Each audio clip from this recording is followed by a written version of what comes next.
All right, guys. Question for Daniel. We're talking to Arden Key, but he got bigger a little bit. Have you gotten bigger in the offseason? Or? I hope so. I mean, I'm not as big as Arden, but I'm trying to be fit. I think there's a balance of getting too big and just kind of managing my weight to be where I need to feel comfortable. Just so, hopefully, kicking, you don't have to necessarily be the biggest guy. I know Janikowski was a bigger guy, and being 6'5" has its good things and bad things, but I think I'm learning my body and figuring out where that kind of happy medium is every day. Coach Versace said that they wanted to bring you in probably a month before they actually did. Mm-hmm. You said you had some things you wanted to work on before. How hard was it? And that must be a big decision to make, to turn down an opportunity with another NFL team so quick. Was that a decision you came to on your own, or did you get some advice? I mean, how'd that process? A little of both.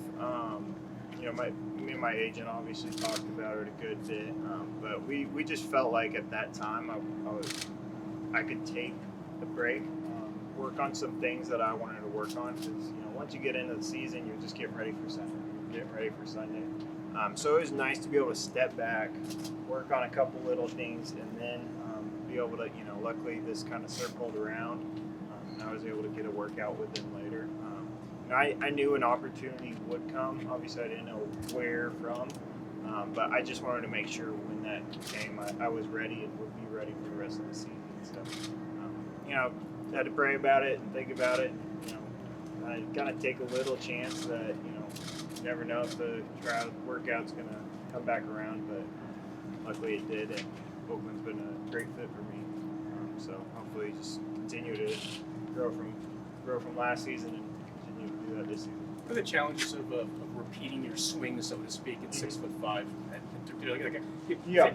Golfers sometimes, taller golfers, have trouble repeating and being consistent with their swing. You obviously didn't have that trouble last year.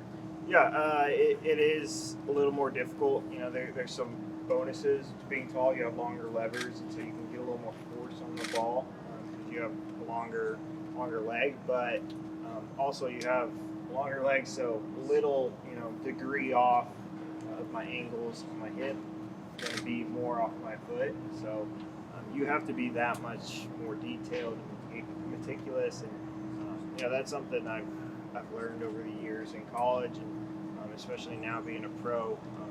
Just how important I have to treat the details every single day, every single kick. Coach Versace has helped me a ton in that. Just making sure I'm very exact on everything, because I can't get away with maybe some of the mistakes that a guy that's 5'9", 5'10", whatever. Some shorter kickers might be able to get away with. The fundamental changes that you made last year before signing here obviously worked out really well for the rest of the season. Do you then continue to tinker at all over the offseason, or is that something where you just maintain and kind of stick with the same? I wouldn't say you ever maintain. I think you're always get worse or better. And so I think yes, I learned some things that worked last year, and I want to keep those things going. But at the same time, I always want to improve. So I've been working really hard this off season. Obviously took a little break after the season. I got back to it, and I want to continue to build off of what I had last year and the things that were going well, but still continuing to improve every day. I think for the most part I've been able to do that. So that'll be the goal. Now as we wrap up mini camp and have a little break before camp, and just continue to get myself ready. So once season hits, I'm ready, and then hopefully we have a long season and get into the playoffs. And hopefully peaking on playoff time. What then did you pinpoint to?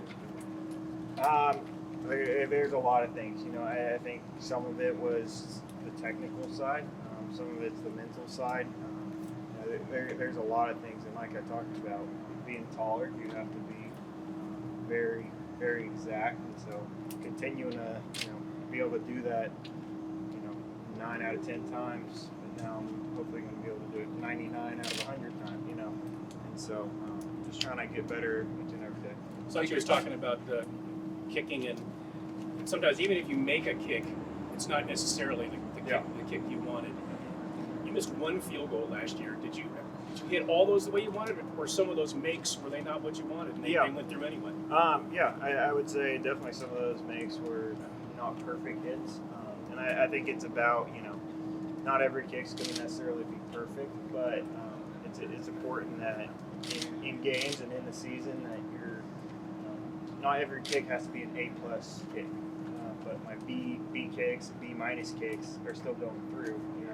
That's going to help me be more consistent. But in practice right now, I want to get as many A+ kicks as I can and continue to work on, hey, what can I do to make my B- ball stay straight, stay in the upright. And so, I think just continuing to learn that and work on that each and every day.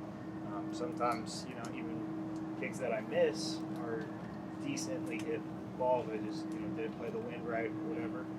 So sometimes it's really you have to sit back and worry about the process, what you can control, not always worry about the result. Hopefully if you take care of the process, the result will take care of itself. When you came in finally signed up for the Raiders in your first game, you missed a kick. Was it like a here we go again type of thing? Did you have to really kind of go back and? Yeah, I think it was the second game at San Fran. Oh yeah, second. But yeah, I hit a pretty good ball. It's one of those balls where I felt like I hit it somewhat solid, didn't play the wind, and the wind pushed it over and hit the upright. And being through the cut with Minnesota and kind of the ups and downs, and I had that in college and high school. You have a lot of emotional ups and downs as a kicker, and so I think I had a conversation with Bisaccia. Coach Grudem pulled me aside even and had a conversation that next week, and they just emphasized that they had confidence in me and they brought me in for a reason. And I had already experienced some lows, and I decided that I'm not going to be the kicker that gets too high when I'm doing well or too low when I'm doing poorly and miss a kick. And so it's just about getting back to work and continuing to improve, and just taking it one day at a time, because obviously I can't control what happened in the past, but I can control what happens in the future. So I think that's a big part of being a kicker, is having a short memory, learning, hey, what can I do to improve, but have a short memory where that last kick's not going to affect the next one. What sort of role did Johnny have as a holder in terms of your success last season? Yeah, I think that was huge. It's a lot of kicking. I get the spotlight, but Trent snapping, Johnny holding, the other guys protecting. That's just as important. I made all those kicks in the end, and had a little streak going, but each and every one of those was because 10 other guys did their job, as well as I did my job. So having Johnny, Trent, now we have obviously competition, and we have a pool of guys that care a lot about helping me succeed out there in my job, just making it easier for me. So it's a great room to be around, and those big guys up front. That's not always a fun job. Just kind of taking a rush to the face, and you kind of just got to hold your ground, and so it means a lot. Those guys take it serious and do such a good job of it. Being able to perform so well over a pretty decent sample size, the confidence gained from that, does that help you moving forward, playing such a mentally taxing position that you've done it well at a high level, up or down, that you can? I think so. I think even some of the tough times and moments like that, I think those experiences help a lot. You grow a lot in adversity, and hopefully you learn some things when you're doing well too, and you gain some confidence from that. But for me, last season was last season, and yes, it finished off great, but it's a new chapter now, and I'm just trying to get as prepared as I can to help the team, get some wins this season. And so I'm just really excited to be a part of this team, and excited where we're going in the future. Last one, Michael. When you met Andrew Paul last season, obviously he was already on injured reserve. Yeah. And a number of guys, when they're in IR, they kind of go away. Mm-hmm. He was at the facility Yeah. quite regularly. Oh, yeah. What did his presence do just for Trent, for you, Mm-hmm. for just the young battery Yeah. that it was, and now what's it like to see him back on the field? Yeah, I think huge testament to him. He was hurt, and like you said, he doesn't necessarily have to be around, but he was here every day, rehabbing, working on his own craft, getting better, getting healthy, where he's at today. But also, just we had 3 rookie specialists, which I think is pretty rare. I don't know if, how many teams have ever done that. But for him to be a resource to Trent, to us even, if we had any questions, we'd always ask him, because he's been through it a little more than we have. Was just huge for us last season, just to have that as a resource, and it's good to have him back and healthy and competing now again. Thanks, guys. Thank you guys. Thanks, Daniel. Appreciate it.